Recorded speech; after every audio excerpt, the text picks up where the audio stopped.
Hey, everybody. Welcome to the Thursday edition of Winners and Winers Radio. I am your genial host, Scott Steehn, lead handicapper at winnersandwiners.com. And I'm your co-host, Scott Reichel, senior handicapper over at winnersandwiners.com. And we, of course, want to welcome you to Winners and Winers Radio. Here's the deal. You give us an hour, and we'll give you the winner. Sound like a fair trade? All right, good enough. Scott, how'd your day go? Overall, pretty uneventful. Ended up losing the only play that I had, but I've been kind of pacing myself to save some of my bankroll for the other sport that's going to be joining us for Thursday's card. A little bit of theme music coming in. Bum, bum, bum, bum, ba-dum, ba-dum, da-dum, dun, dun, dun, dun, dun. Yep. I thought you were going to talk about the equestrian finals in the Olympics, but I guess you're talking about the NFL, huh? I was talking about the NFL. That wasn't I was expecting some Carrie Underwood vocals, which I did not get from you, but maybe next time. I'm saving it all up for Thursday night. I'll work on that. I'll get one written. So it is good to have you guys along. We are going to be talking a little NFL. We're going to be talking a little Major League Baseball. Of course, we'll be doling out the golden feed bag for the winner of Donkey of the Day. And we will have our Bet the Farm play available for you guys. We put our heads together and come up with our very favorite play of the day. We had another no sweat win yesterday for Bet the Farm, so we'll talk about that after a little bit. But Scott, let's start with a little bad news for some of the folks that might have had these bets. These are the ones where you thought you had that victory, and all of a sudden it was snatched away from you at the last minute. It was horrible, horrible. All you could do is curse, tear up your ticket, and then call the cops.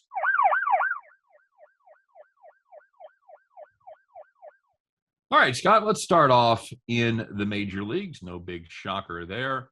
And this is going to be the Cincinnati Reds on the run line, -1.5. If you had the Reds, you were in great shape after 7 innings. They led 6-1. All they have to do is bring in that lights out Reds bull. Oh, wait a minute. It's not over yet. And it certainly wasn't. Here comes the bullpen. There goes the runs. The Twins scored 4 runs in the 8th inning. Not enough to tie and send it to extras where we might have a shot to take care of business. Just enough to beat us on the run line. Reds couldn't score in the 9th. The final ends up 6-5. That is not enough if you had the run line. And if you had the Reds on the run line, you were getting a nice price right until you took it in the shorts. Call the cops. And the second bad beat was between the Cubs and the Rockies. If you had the Rockies' first 5 money line, you were in very good shape. Up 2-0 through the first 4 innings.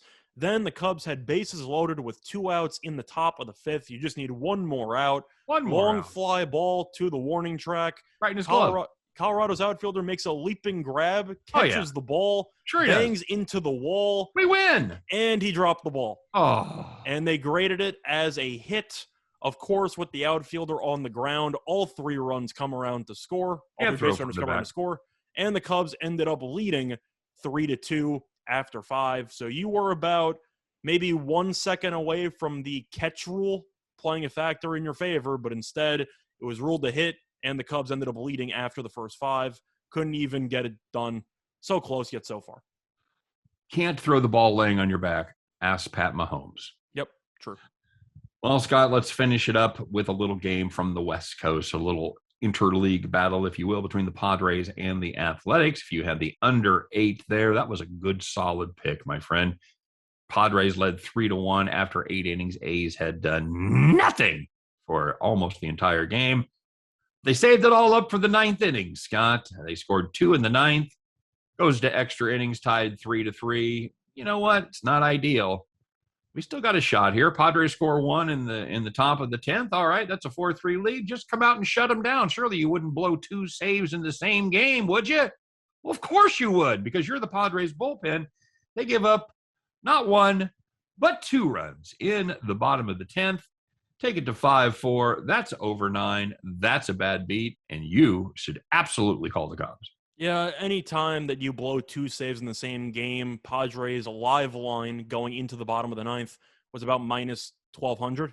Yeah. So that's pretty brutal. Mark Melanson, been around for a long time, but he was definitely not good yesterday. Not good at all, Scott. And it's good to see that you and I, we don't talk about this enough, but you and I have developed an almost 100% rock solid strategy for playing sports, betting on sports, and being a successful sports gambler. Scott, what is that theory?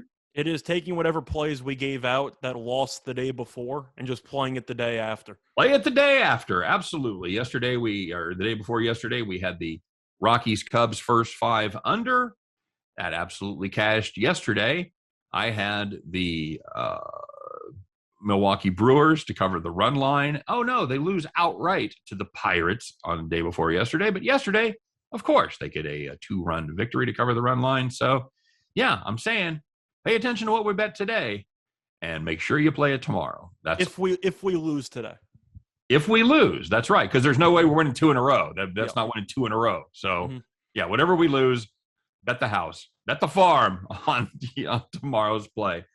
All right, Scott. Well, the opposite of the bad beats, the opposite of call the cops, these are the nice, easy wins. It's the ones that everybody wants to have. Maybe you got some early dinner plans. Maybe you don't want to sit around and watch the game all night. These are the kind of games you should be betting. Never a doubt you had a winner from the beginning to the end. You were sitting in the rocking chair. So the first one was in a matchup between the Phillies and the Nationals, which I feel like we've talked about every single time they've played against each other.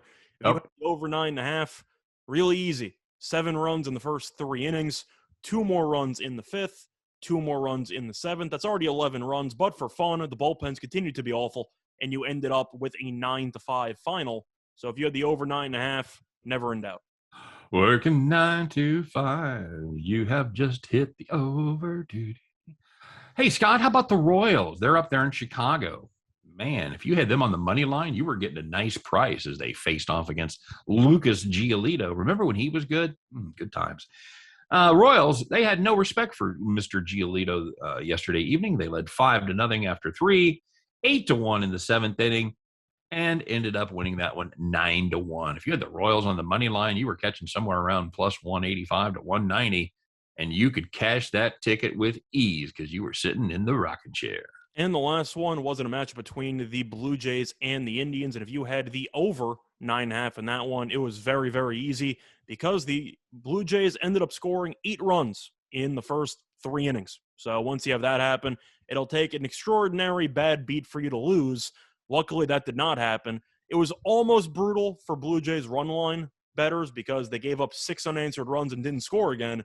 But the game ended 8-6, so you ended up having a nice and easy over. Never a doubt. Never a doubt. For the run line, it was. For the over, it wasn't. Right. Yeah, absolutely. That's the best thing about betting the over is you can't lose in a bad beat. Yep. The only way you could lose is a push loss if it gets like rained out or something. Right. Oh, wait till that happens. It's happened a couple of times this season, and you and I are pretty apoplectic about it so we absolutely go off because that's just a horrible, horrible rule. Well, Scott, this is my favorite time of the day. We get to find out who's strapping on the golden feed bag today. We have a lot of contestants, but I think there's one entity that was head and shoulders, or should I say hoofs, and I couldn't pull the word, Scott. It was going to be so good. But you know what I'm saying? It's all equine related. We're going to find out who is donkey of the day.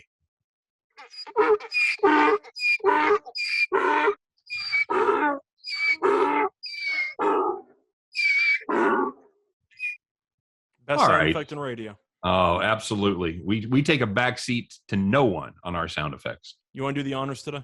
Scott, it's the Olympic time. And you know what the United States Olympic team does really well? They run fast. They are usually a very dominant team in track and field. Of course, the shorter the distance, the better they do. They love to run the sprints. Now that Usain Bolt is retired, the United States actually has a chance in some of them. And they were running the 4x100 meter men's relay yesterday evening.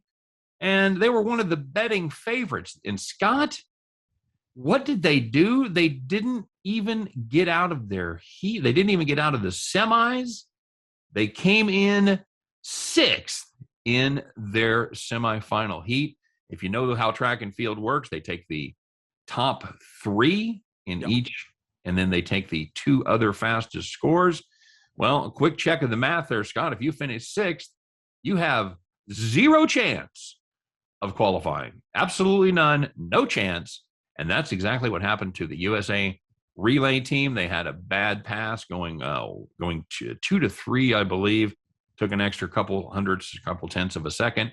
And that made all the difference in the world at this level. You just can't make any mistakes. So they are our donkey of the day, with a kind of an honorable feedback tossed into the coach, Scott, because they basically traded out most of the team. These guys hadn't run together for most of the season.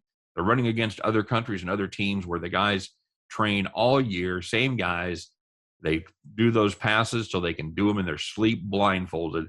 And it made enough of a difference in that one where the USA just said, well, we'll just plug in whatever fast guys we want and we'll dominate. And that was not the case at all, as they just did a terrible job. So I never want to dwell too much on people, having a bad day or something like that. But when you have the expectations as high as our sprinters' expectations were, and they finished as badly, if they finish third or something, Scott, well, they're not donkey of the day, right? They can't be. But when you come in sixth in your own heat, you finish behind China, Ghana, and some other countries that you are definitely betting favorites over. China won it. Yeah. That's not good. We could take them in the parking lot afterwards, though.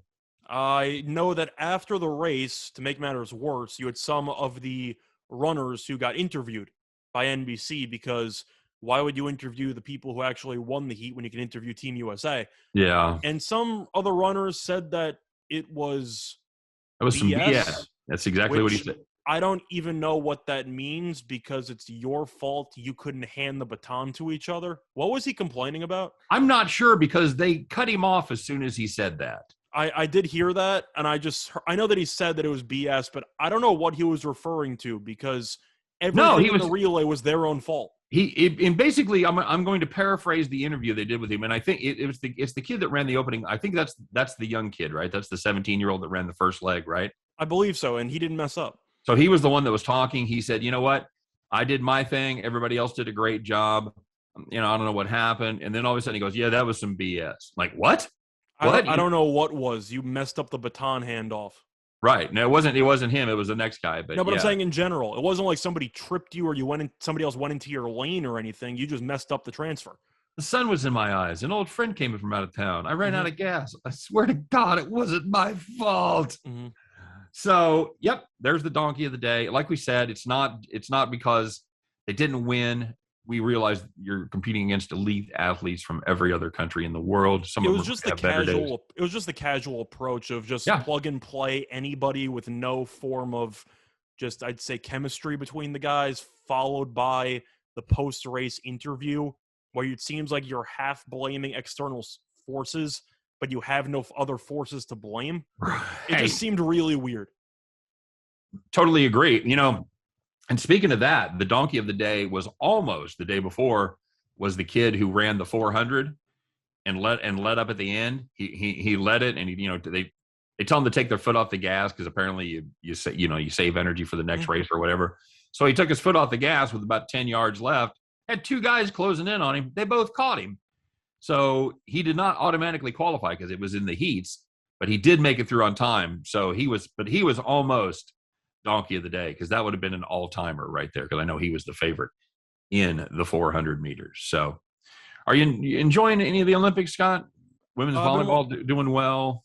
I actually watched some volleyball yesterday. I was watching Brazil and Russia in women's volleyball. Not Russia, Scott, the Russian Olympic Committee. Sorry, that still has Russia in the title, so I can just assume that it's the same thing. But anyway, I saw Brazil won that, watched a bit of track and field. Did you see that person in I forgot if it was the 1,600 meter, but that woman who fell down in one of the heats, and she still won the heat? No. She collided with two other people in the running, and she got up after face planting, and she still won the heat. And then she won the gold medal 8 hours later. That's impressive. I forgot what her name was, because she was from some foreign country, but I did see that live. And she just face planted, and I was keeping an eye on the girl in the orange shirt, and I'm looking through. Who was it? This girl in the orange shirt's closing ground. She might have a scraped kneecap, and she's just going through it. I was like, wait a second, she's about to win this thing, and she won the thing. Blood flying everywhere. Yep. Yeah, but very good. She fell down and won. Very good. Well, guys, a quick reminder, you are listening to Winners and Winers Radio. Give us an hour, and we'll give you the winners. That's kind of what we do around here. Well, Scott, the silly season in the NBA continues. A few more free agent signings yesterday. Kemba Walker signed with the Knicks yesterday, kind of a prove-it deal. Basically $8 million a year. Give or take. Give or take. So, as far as I know, the length has not officially been announced yet, but I have to assume it's a one-year deal. So, Scott, is it time to start saving all my shreds for the ticker tape parade up Fifth Avenue or at Broadway, wherever they go? I would say to pump the brakes a little bit. Come on now. I know Knicks fans were thrilled with the signing because they think that it's 2017. It's Kemba freaking Walker, buddy. And Kemba's off an all-star season instead of the worst season of his career by far. I think it's a good signing for the Knicks, mostly just because of the fact that they're not paying him that much. If I would have told you, regardless of what season Kemba was coming off of, Kemba Walker signing with your team for X million dollars per year. Right. What's the lowest number that you'd probably think? Like, especially with what's been given out to other guys around the league. 18, 20? Yeah, probably like 15 to 20, something like that. Yeah. They're paying him 8.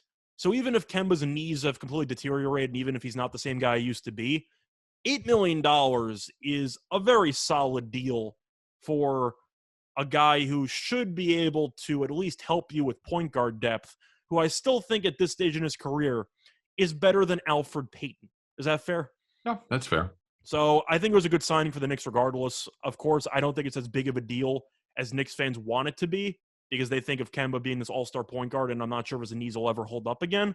But as a whole, I saw on some sites, I believe it was BetMGM, they posted pre-Kemba Walker signing, the Knicks to win the title, 80-1. Post-Kemba Walker signing, odds to win the title, 80-1. So, no, I don't think that the books have really reacted too much. If you're looking at what the Knicks might do in the offseason, thinking about just the conspiracy theories of getting Lillard or getting somebody, which clearly was not going to happen. But they were going for probably DeRozan, Lillard, and I don't even know who else. They ended up with Kemba and Evan Fournier, and they re-signed Derrick Rose. They re-signed Noel. They ended up losing Bullock. But as a whole, I think it was a decent offseason for the Knicks. But once again, with all the cap space, Knicks fans have a really, really unrealistic imagination. And I think they'll be a playoff team, but they're not going to be competing for a title. Maybe they'll win 2 playoff games this time around. So you're saying they were able to keep all their mediocre players from their mediocre team that had a mediocre season in place? Except Reggie Bullock. Except Reggie Bullock, right, but for the most part. I think the Knicks will be somewhere between 4 and 6, unless they get regression, which would cause them to maybe fall to 7 or 8. I think they'll get in, but I don't think they're going to win a playoff round, if that's what you were wondering. What do you think? I think they're going straight to the top, buddy. The Nets better watch out. The Nets better watch out. Milwaukee better watch out. You got the Knicks coming for you. I have a hard time disparaging the Knicks too much because, they made us a lot of money over the course of the basketball season. I give the Knicks props. It's just a matter of I don't exactly know how much you expect one guy with questionable health moving forward to boost the actual upside of your team, because you have Kemba who's had injury issues. Derrick Rose also stayed relatively healthy last year. Are we sure that you can count on that again? Because I'm not. No, of course not. No, if we could bet on that, I would absolutely want to put some money down on that proposition. I think they'll be fine. But I just want to know, is Kemba Walker rep by the same guy, the same agent that we had the other day? Jeff Green? No. Remember the agency where they got the terrible deal for him? Jeff Green. Yeah. Who is that agent? Who is his agent? Something Berg. Sure. He was like the Gloofus agency or whatever it was. I can't remember. Was it Glumberg? No, I don't think it was a Berg. I'm not even sure. Either way, it's an insult to the Jewish faith, Scott, that he couldn't get a better deal. There's no way that guy was Jewish. I have no idea. But either way, I do kind of wonder what Kemba thinks he's worth if he has a good year. Because he's getting up there in years and the injury concerns are always going to be there. Right. Let's assume that Kemba isn't an all-star, but let's say he averages like 17 points per game, 18 points per game. He has a decent shooting season. Yeah. What would he be worth on the market? Like 17 million tops? I was going to say, 14 to 17. That's fair. Sure. If you want to take $8 million to play for the Knicks, have fun. Well, The thing is, the Knicks need help on offense. That The signing makes sense for the Knicks. I'm just saying that for Kemba, I feel like other teams might have offered you $8 million that had title aspirations. Right. Maybe. Yep. Agreed. And yeah, I'm surprised they didn't hold out, shop him around a little bit more. Maybe. I mean, I'm trying to think of which other point guards are left, and you pretty much only have Reggie Jackson. Yeah, without looking at my sheet, that's the one name on the top of my mind. I'm thinking about they've signed everybody else. So, Scott, let me ask you a question: is there a more impressive feat than high jumping 8 feet? High jumping 9 feet. Touche, my friend. Touche. I think that is one of the most incredible accomplishments known to man. I'm sorry. When you walk in your house and look at a doorway and realize most houses you're going to have a 7 or a 7.5 foot doorway. I could jump over that. Like that's the thought process. And then put another 6 inches to a foot on that. That's it's incredible. And I don't know. I just don't think there's a much more impressive physical feat than jumping 2 feet above your head. That's some hops right there. I definitely agree with that. I'm kind of curious what the segue was, unless you were watching high jump stuff yesterday and you decided to talk about it. That's exactly what I was doing. It was just on my mind, and people think they can do that. That's the most incredible thing. Like you watch these guys and I could do that if I had enough practice. I ever tell you about the time my son insisted that he could long jump 5 yards? I'm assuming that did not go well for him. It did not. We were sitting around in the basement. He was over there with a buddy of his, and they're going back and forth. And he says, "I could absolutely do that." So they make a bet on it. So we packed up the car right then, went down to the high school field about 10:30 at night, and we went to the yard marks. And I have to tell you, I thought for a minute he could do it. I'm like, well, you might have a shot. And then I got down to the field and saw how far 5 yards was. Like, you have no shot. You have no shot at doing this. And he did not. Spoiler alert, he did not have a shot at doing that. So damn shame. That was the end of his career. I know it's going to be a shocker to you. My son is not exactly a burner. I know you'd think he'd be like, 6'4" and a sprinter, and that is not the case. But he's got the football genes from you. Yes, he was able to be a good football player, but they didn't ask him to sprint much. So, Scott, Washington football team is going to do the same thing the Kansas City Chiefs did before, I think, last season, maybe 2019. They're banning fans from using face paint and Native American headdresses. Is this something that the writing was on the wall that here in 2021 it just has to be done? Is it dumb that we're even asking this question, or is it all in good fun and you should let the fans express themselves? Where do you come down on this? Well, truth is, I think with the football team, it makes more sense for Kansas City to tell their fans to not do it, as opposed to Washington football team, because last time I checked, the Washington football team doesn't have any Native American ties to the name. Right. You changed the name. So I don't know why you would need Native American face paint unless you were just trying to show support for the old name. Right. There's no point. Like, you still have the Chiefs, you still have the Braves, you have a couple of teams there where you can make an argument that fans would still wear some type of Native American stuff because that's still the team name. Like, if you go to see the Florida State Seminoles play in college football, then maybe you'd wear a headdress or something. Washington football team sounds like the most American name possible. Why would you wear a headdress to one of those games? I don't know. You should wear like a Capitol dome or something on your head, like a dome head. Should wear that. Just really anything. Just I understand why they felt the need to do it, but are fans really still going to be bringing stuff involving the old team name unless they want to make a political statement? Absolutely. There is a huge group of fans that see it in completely political terms. They think that it's all political correctness run amok. That's the only people that I think this type of a law is applying to. Yeah. Here's where I come down on that, Scott. It's not for me to decide. I have no Native American heritage in me whatsoever. I have no dog in this fight at all. I think we should listen to the voices of Native Americans and pretty much let that be our guidance. And of course, I think the majority of them are pretty offended, but you certainly have a certain percentage that they see no offense at all. They feel that it's honoring or whatever. So do you have feelings in this, or do you feel like it's your place to judge? I don't really have much of a say because there's no professional team named after Jewish people. so I don't really have a say in this. But if they did, I can understand why people would be upset. Like, I'm trying to imagine if you had a mascot of just like a really, really religious rabbi, and I'm thinking, like, I'm assuming some of my friends would be upset by that. I wouldn't care, but I'm sure a lot of them would be. The Ohio Oives or something like that. Yeah, that's what I'm saying. Like, if you would have a stereotypical type of thing for really any type of group, whether it's ethnicity or whether it's actually just even religion or in general, I can understand why people would be upset. Like, if you had a type of team that was named the Christ and you had a mascot of Jesus, I think a lot of people wouldn't take it too well. You know? Like, I feel like if you try to apply looking at you, Notre Dame.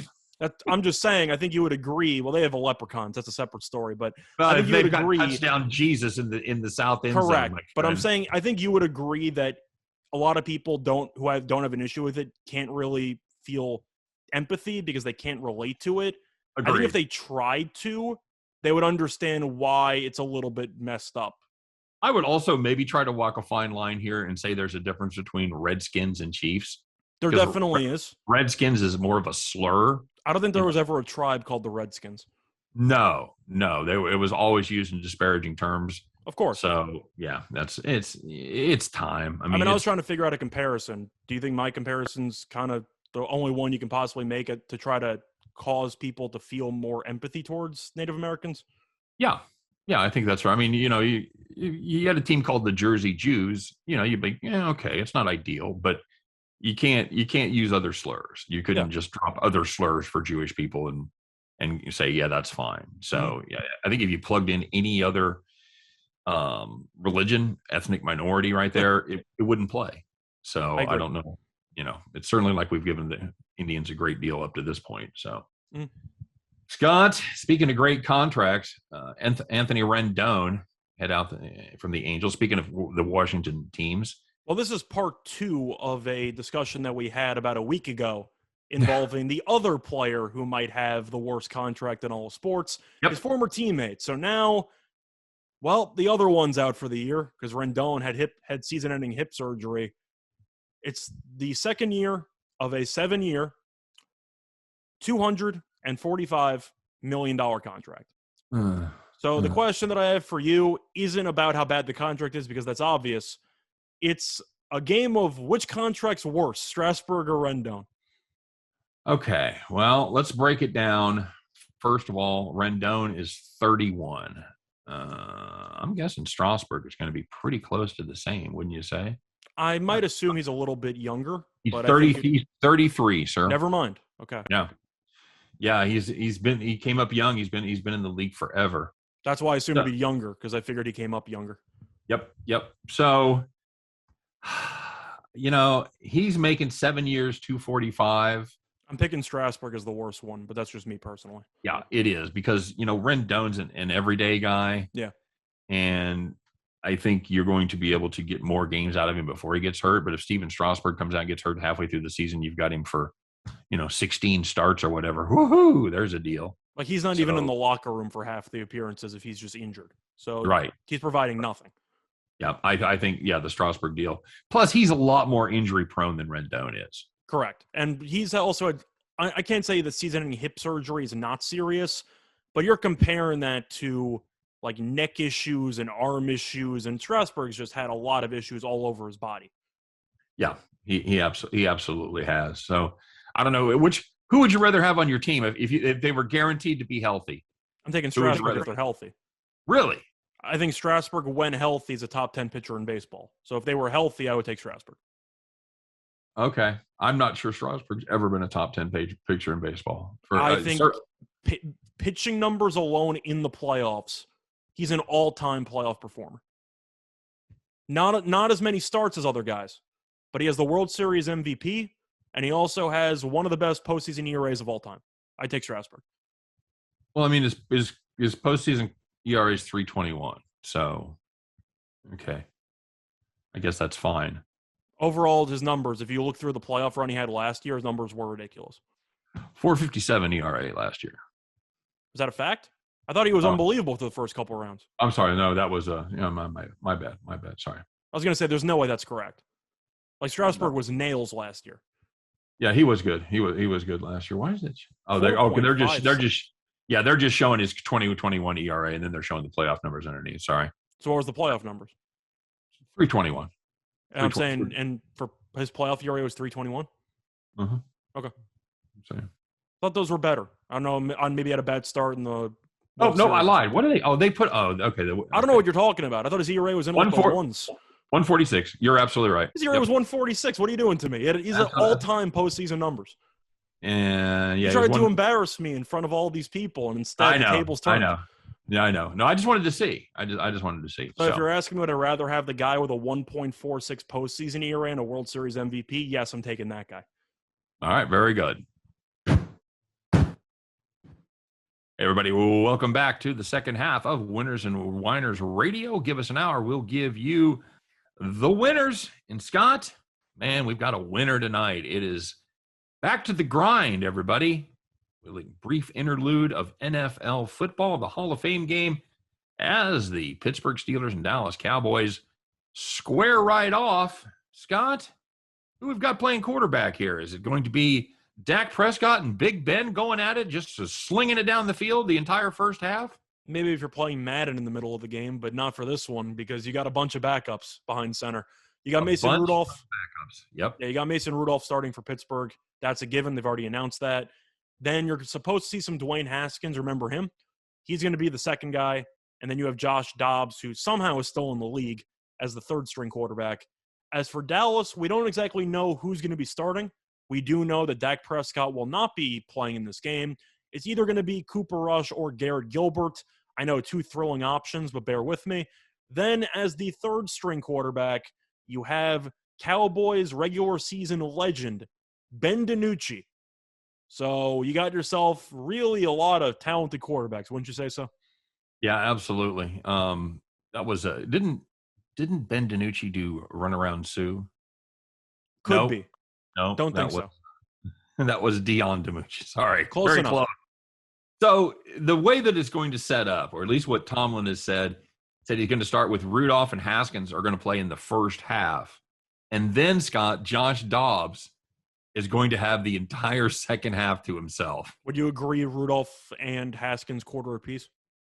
It looks like Rudolph for a quarter and a half, at least according to Tomlin, that Haskins is just going to get a couple series at the end of the second quarter. That's how you know you're bad, when you're getting a couple of series in the second quarter and then you're not playing any of the second half. That's how you know you got problems. I don't know, Dwayne. We'll see if we got a spot we could maybe plug in. We'll let you take the kneel down to end the second quarter.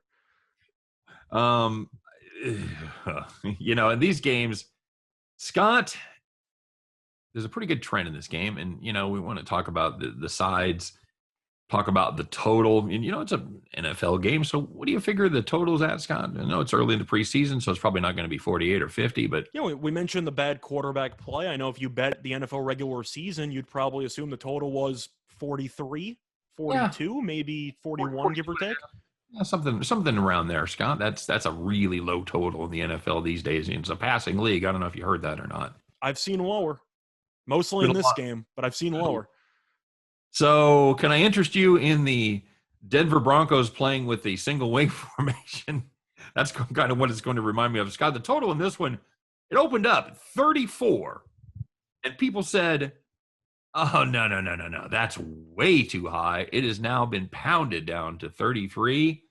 And, Scott, there's a pretty good body of evidence to support that proposition because since 2010, they've played this game 8 times. 3 of them were canceled, by the way. And the under in those 8 games has cashed 6 times. Scott, in those 6 games where it went under, what would you guess the average total points scored would be? I'd have to assume, but since the NFL, you get a couple fluky touchdowns every now and then, somewhere in the low 30s. Yeah, you'd think so. Maybe since we know it's low scoring, we've already kind of given it away. You figure, well, maybe they're scoring 30, 31 points, something like that. Scott, can I interest you in 6 games that average 23.25 points? By one team? Yikes. Yeah, no, by both teams. Those, by the way, the average closing line for that game has been 35.06. So if you do some quick math here, you see that the total usually comes in about 12 points below these established totals. So translation, if you're trying to watch this game, I suggest having another screen open. Ritalin. Need some Ritalin or Adderall, Scott. That's what I'm going to suggest if you want to stay awake for this one, because the first half may resemble football. The second half, it's going to be ugly. It'll resemble football, just some peewee level, but you'll see some football. Good football. Yes, that's absolutely true. So, just for fun, Scott, what do you predict for the final score? I like the under, obviously, because I know I said low 30s. I knew the answer was in the 20s. I was just playing along for the fun. I'm going 17-10 Steelers. At the end of the day, Pittsburgh seems to be, I don't want to say motivated because Tomlin's historically awful when it comes to covering numbers in the preseason. But Pittsburgh has a lot of young guys fighting for roster spots, and it seems through camp that they are kind of taking this game a little bit seriously. It seems like the Cowboys have dealt with injury issues all training camp long, and then McCarthy, I don't want to say he's going to mail it in, but doesn't that seem like the vibe you're getting from Cowboys camp is that they have a game to play, and they're not exactly thrilled about playing it? Yeah, it's supposed to be kind of an honor to play in the Hall of Fame game, right? That's the reports from the Cowboys, though. A lot of injuries, and that's kind of the main issue with preseason, why you have two schools of thought on whether or not you should play the starters at all or whether you shouldn't, because one injury, see you later. But Cowboys have had injury issues all camp, and McCarthy seems like he's going to wrap everybody in duct tape and try to play 60 minutes. Is that fair? Yeah, it is, because he's had a horrible training camp so far as injuries go, and they still don't have Dak right. Scott, is he going to be ready for the season? I'm assuming so. I heard that the arm soreness was relatively mild, but it's definitely not a good sign. Right. I have to assume the Cowboys will be running draws and try not to get killed out there, where Pittsburgh might have a little chip. Any interest in threading the needle on this one? What do you think the first half total on this is? 17? I think it'll be a little bit higher. I think you'll probably see a second half total of around 13 to 14 if I had to guess. I think that's right. I'm just thinking about trying to thread the needle here, playing first half over, second half under. Well, I'm saying if the full game total is 33 and you're expecting the second half total to be around 13 and a half or whatever, I'm assuming the first half might be 19 and a half. Well, you have a 19 and a half, 13 and a half chop hypothetically. Yeah, if it's anything over 17, I gotta play both halves under. I just don't see it. I agree. I'm assuming it'll be below 17. Wouldn't you agree? I would for the first half. I mean, it'd have to be above 17 in the first half. Yeah, I would think it would almost have to be. I mean, the first half usually, especially in these type of games, you might see a little bit more or a higher number on first half because second half is just supposed to be hideous. If you're setting it at 33, you need it above 17 in the first half. I will say this: at the six games of the 8 that have hit the under, the average second half score has been 12.5 points. And here's the fun fact: a couple of those must have been pretty substantial, because 4 of those 6 games they scored 10 or less in the second half. Yep. Yikes! Hope you like punting. It's not good. So if you can bet on the game, I'd look at Steelers full game. Steelers first half, because I actually think Rudolph is a much better quarterback than everyone else in the actual game. Second half under, if you can find a live bet under on maybe an early touchdown in the first quarter. Other than that, though, if you're betting drives, punts, usually a pretty good way to go. Yeah, over under on punts is also very solid. I totally agree with that. And are either one of these teams, who's the bigger threat to actually have a good season this year? It's the Cowboys, because of the division they play in. You can go into Pittsburgh and just look at them and say, let's be generous. Let's say Pittsburgh goes 9-8. We don't think they're going over 500, but let's assume they end up going 9-8. You think that's being generous? They're over their win total. That's my version of generous. Okay. All right. Good enough. That's still good enough for third, right? Sure. The Browns and the Ravens are finishing ahead of them. Mm-hmm. The Cowboys, on the other hand, could go 9-8, and they could win the division by 2 games. Yep. So the answer is Dallas, because they have a better chance to make the playoffs. All right, fair enough. What do you think? So if this game happens in week 7, everybody's at full strength, what's the spread? Who wins? I think it depends home or road, because the Cowboys, of course, play a lot better in the Dome than as opposed to in Heinz Field. Okay. Now Heinz Field is a hard place to play. I think either way, the wins are nuts. I think it would be between 1 and 3 either way. I think whichever team was the home team would be favored by less than a field goal. All right, fair enough. That's solid. I think that's probably legit. And what do you think the total on this one is? 42? If they were playing a legitimate regular season game, I'd say higher because the Cowboys defense is atrocious. I'd probably go like 44, 44 and a half. All right. You? I wouldn't be too excited about watching the first string Pittsburgh offense play against the first string Dallas defense. That's going to be a kind of a war of attrition right there. I don't like either one of those units at all. You have the stoppable force versus the movable object, and you have to see who's going to win.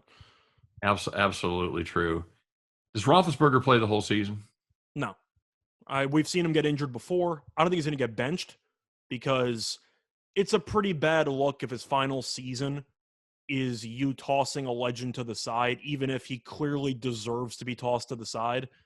I don't see that happening. I personally think he's going to go down with the ship, but I do believe he's going to get injured. You? Okay. Oh, it's hard to pick against him getting injured, because he's. Do you think he'd get benched? Assuming the team starts off terribly, I don't think he's getting benched. No, not a chance.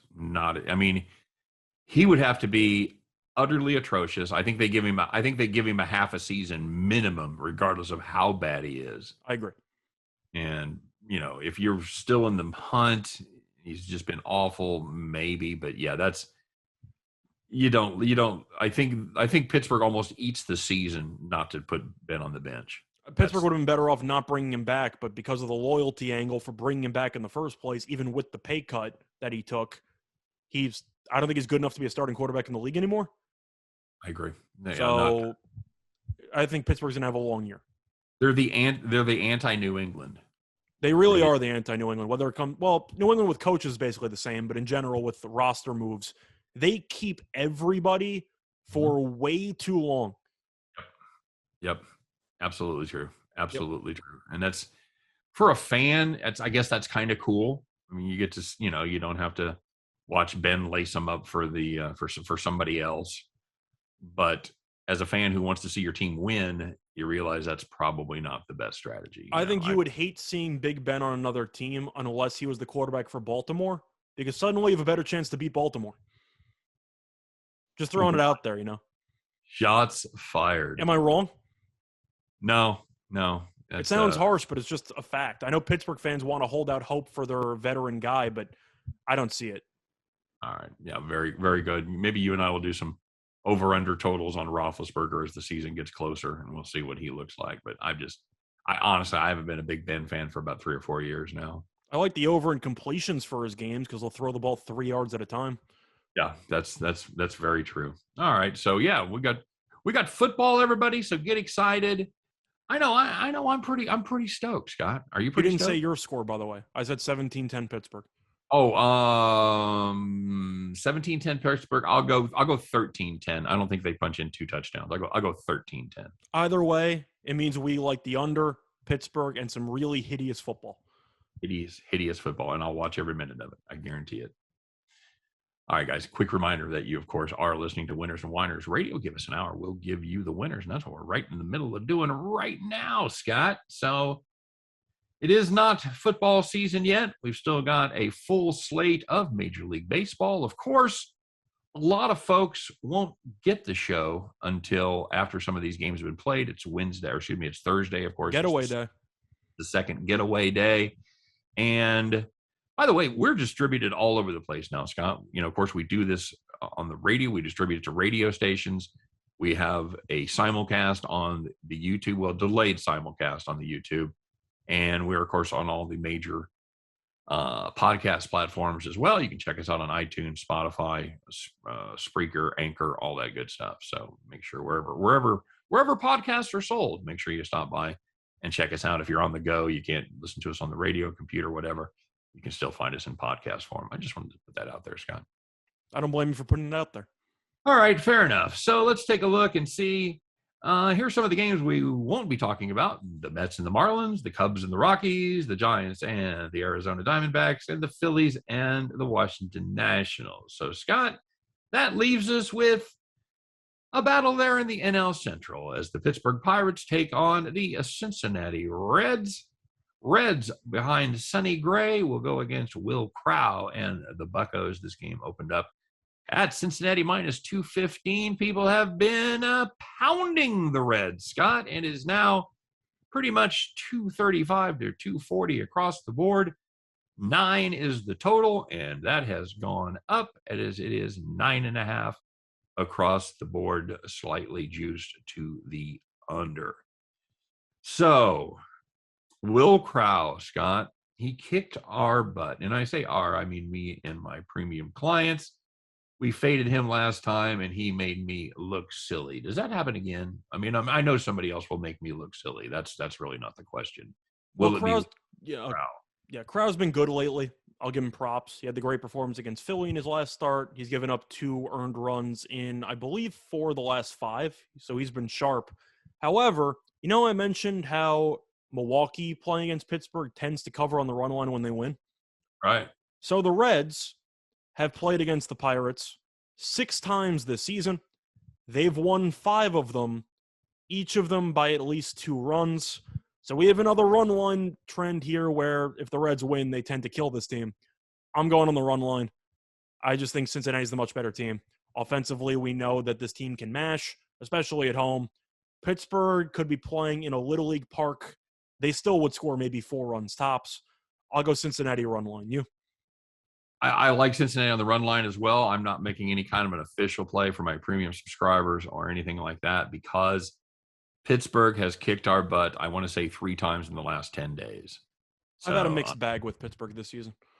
Yeah, well, as a team as bad as they are, it shouldn't be a mixed bag. We should be way up. But by the way, the 2-run, sorry to interrupt, the 2-run win was game 1 between these two teams. Ever since then, the Reds have won the other 4 games by at least 4 runs. 3 times they've won by at least 7 runs. So these games are not close. So, in other words, they make them Cincinnati bullpen proof. Yes, they do. Which is the most important thing that you can have when you take the Reds on the run line. I find it incredible that a major league bullpen still has a home ERA of 5.97. Remember the Orioles bullpen last year?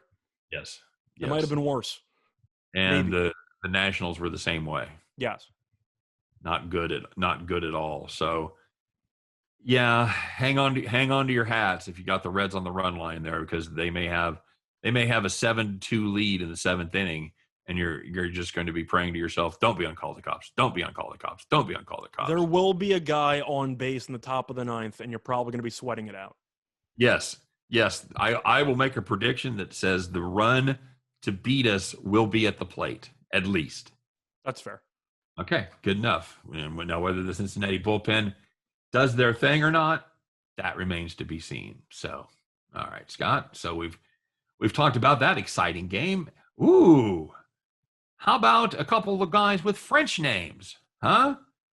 Touki Toussaint against Wade LeBlanc.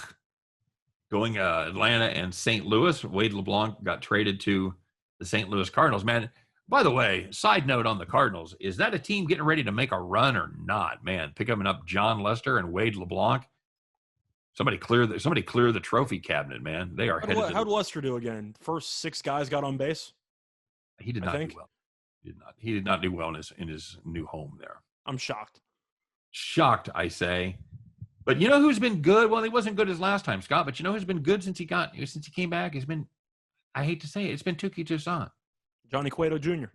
Johnny Cueto Jr. If you've watched him pitch, you know why I say that. He really reminds me of a young Johnny Cueto. Got a lot of extra motion, shall we say? Mm-hmm. So, who do you like in this one, Scotty? I'm going with the Braves. They finally broke their streak of alternating wins and losses for the longest streak in the history of Major League Baseball. Right. But LeBlanc, we know, is a guy who pitches to a lot of contact, usually soft contact, which is why he's still in the league. Atlanta's got a lot of guys who can make a lot of power contact. I don't really want to bother. Yeah. I mean, you're looking at Freeman. Riley's been nuts lately. Swanson's been pretty good. Solaire's been good for Atlanta, which I'm sure annoys you, but he's been good for Atlanta. Toussaint, I think, is good. And St. Louis offensively is worse at home than they are on the road. This team cannot hit. So if you're looking at a matchup here where I think Toussaint's the better pitcher, I think Atlanta's the better offense, I will concede that St. Louis has a better bullpen, But I'm going with Atlanta because I think they're just better in 2 of the 3 areas. You?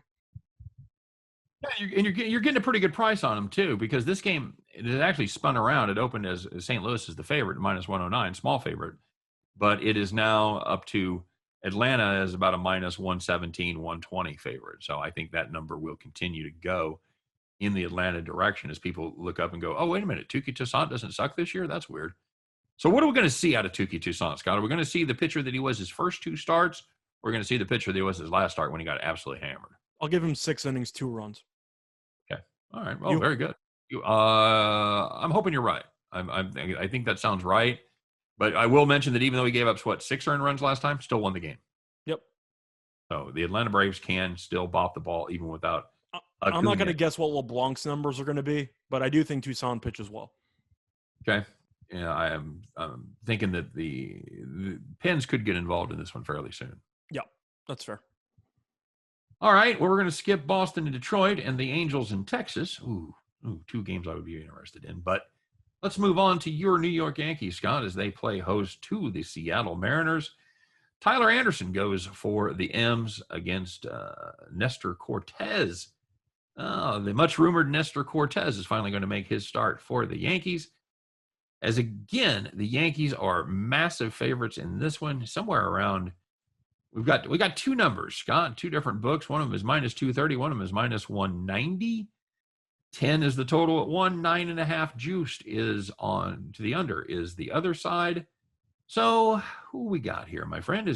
Are we paying that Yankees tax? What are we doing? I think you are paying the Yankees tax, but I kind of understand it because the Yankees offensively over the last 2 games have been really good. Then you remember they were playing Baltimore. So then you kind of throw it right out the window, don't you? Kind of, yeah. I mean, it was, Matt Harvey was absolutely dealing for 3 innings. Looked really, really good, and he gave up the bloop single there to Judge. Yep. And I think that made all the difference in the world. It seemed like the wheels came off. Like bullpen came in, everything blew up really, really quickly. But Seattle won 2 out of 3 against Tampa. So, they had a very good series there in the Trop. The Cooch. Seattle, yeah. The Cooch. Back the Cooch. Seattle's a team that you look at on paper and you don't know how they're good, but they're somehow good. Yeah. Having said that, they have absolutely no closer since they traded Graveman, which is a serious problem. Yes. I think the Yankees on the money line make sense. I can't lay 230. I think 190 is tempting. You? No. I know you're going to go Seattle anyway, but I like Cortez. Well, in real life, I'm going to go pass. That's definitely a fair option. Me too. Looking at the, what's your read on Cortez? He's made 3 starts this season. He don't go long. If you're lucky, you get 5 innings out of him. But he's only given up 2 earned runs in 13 innings. Scott, is he good? He the real deal? He's good. He just goes no length whatsoever. Yeah. Well, and the thing is, he doesn't walk anybody. He doesn't strike anybody out. So yeah, he's probably throwing a lot of pitches, a lot of foul balls. Are you a Tyler Anderson guy? I actually kind of like him a little bit. I don't hate him. I don't hate him. He was. Isn't it the rule of Pittsburgh? If you take the guy out of the terrible team, they usually play a little bit better. Looking at you, Garrett Cole. Yeah, for Pittsburgh, that seems to happen more often than not. I think this could be surprisingly close. I've got to. I don't want to get the Seattle Pen involved. Give me a little sprinkle on Seattle first 5. Okay, that's fair. I'll maybe take them plus a half for plus 130 or something like that. Fair enough. Other than that, though, looking at the rest of the card, you have any thoughts on the Cleveland-Toronto game? I do, Scott. It's Ross Stripling and Tristan McKenzie. How could I step away from that, my friend? Huh? Toronto seems to score all the runs against Cleveland in the first 5 innings, and then just kicks it into autopilot. Yeah. You've got a case here of 2 pitchers who have really stunk up the joint over their last 3 starts. Tristan McKenzie, 8.36 ERA over his last 3. Ross Stripling, after pretty good start. I mean, not bad. Looked like a pretty solid 3-4 type guy. He has been awful lately. 7.60 ERA over his last 3 starts. 5.71 ERA at home. Tristan McKenzie, not to be outdone, 6.75 ERA on the road. Is the over too easy here? Yeah, I think that's exactly the question. Is it's sitting at where are we at here? I didn't break down the numbers, but it is 10 for the total. And of course, Toronto, as you might expect, is a prohibitive favorite, somewhere around minus 190. I have no desire to get involved at that kind of price, but I think you've either got to play Toronto team total over 5.5, or you play the under, or play the over 10. I see a couple 9.5s. I'll go over 9.5. You find a 9.5 out there. Yeah, I see a couple 9.5s. I'll go with the over. Okay, yeah, if you can still find a 9.5. Yeah, there are a couple available at some. DraftKings has 9.5 right now. Yep, it's a little bit juiced to the over, which of course makes sense. But I don't think you'll see many 9.5s when first pitch takes place. No, I don't either. So yeah, if you can, when you hear this, whenever that is, and you can get 9.5, I'd grab it, because I think that's a solid play. I agree. You get two starting pitchers that have really struggled. And Toronto's bullpen also stinks. Yep, absolutely true. So yeah, take that one there. All right, Scott. Well, it is time where we have reached that point in the show where we like to share our favorite play of the day. We put our heads together. We come up with one winner, Scott. If you had to bet it all, if you had to throw all your chips in the middle of the pot and hit the river, this would be the play that we would advise you to play. It is time, once again, put on your overalls, climb on board your John Deere, and fire that baby up, because it is time for Bet the Farm.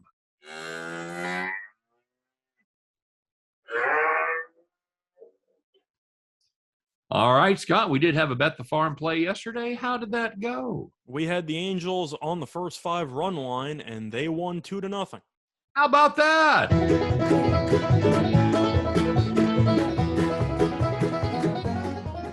All righty, very good. That is our official victory music for Bet the Farm. A little picking and grinning for you guys. So, Scott, let's see what we've got cooked up for today, shall we? See if we can keep our hot streak going. Oh, how could we lose? We're going to bet on the Royals. Woohoo! We're going to take your Kansas City Royals team total over 3.5. That's minus 110 right now at BetMGM, by the way. Dallas Keuchel starts for the White Sox, Scott. Speaking of struggling lately, this guy has been doing plenty of that. Just 11 in the third innings. 6 home runs allowed. Excuse me. I couldn't get to the sneeze button fast enough. 6 home runs allowed, 9 earned runs total. Well, I guess you could say there's not many guys on base, huh? That's something. He's made 1 start against Kansas City this season. It didn't go well. 6 innings pitched, 3 home runs, 4 earned runs total. That's a 6.00 ERA if you're scoring at home. And the Royals, we're going to call them the mini White Sox, because they are beaten up on lefties, Scott. They are 7-0 in their last 7 games against left-handed starters. By the way, they hit 4 home runs yesterday. Sal Perez is hotter than a firecracker. Still, we're going to take the Kansas City Royals. Team total over 3.5. We don't want their bullpen involved. We don't do any of that. We're just taking the Royals to score some runs. And that is a farm play. Keuchel pitches to contact. We think they can go yard a couple times. There you go. It's just as simple as that. So we appreciate you guys listening, watching, tuning in today. Whatever you did, make sure you do it again tomorrow. Tell your friends, because we do it every day here on Winners and Winers Radio. You guys have a great day, and we'll see you tomorrow. Bye-bye.